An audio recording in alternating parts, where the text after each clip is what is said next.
விஜய் வசவுப்படணும், முதலமைச்சர் சரியில்லை, தற்கொலை கூட்டம், இன்ஸ்டாகிராம் வேற ஒண்ணுமே கிடையாதுங்க.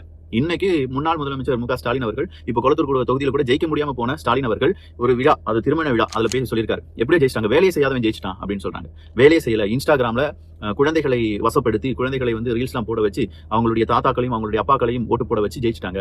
சோ இந்த மாதிரி ஜெயிச்சிட்டுலாம் அது பிரயோஜனம் இருக்கா அப்படின்னு சொல்லி அவர் கேட்கிறார். இன்னொருத்தர் நம்ம சின்னவர், அதாவது உதயநிதி ஸ்டாலின் அவர்கள் என்ன தெரியுமா சொல்றாரு, இல்ல இப்ப வந்து நிறைய கவர்ச்சியை காண்பித்து நிறைய பேர் ஜெயிச்சிட்டாங்க, இந்த கவர்ச்சி நம்ம எத்தனை நாட்களுக்கு இருக்க போகுது அப்படின்னு சொல்லி அவர் ஒரு பக்கம் கேட்டுட்டு இருக்காரு.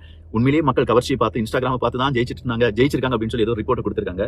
சார், திமுக மேல நிறைய அதிருப்தி இருந்துச்சு. அந்த அதிருப்தி நீங்க உணர்ந்து கொண்டீர்கள் என்றாலே இதுக்கு காரணம் இன்ஸ்டாகிராமோ இல்லாட்டி ரீல்ஸோ ஷார்ட்ஸோ சோஷியல் மீடியாவோ இன்ஃபுளுசஸோ கிடையாது.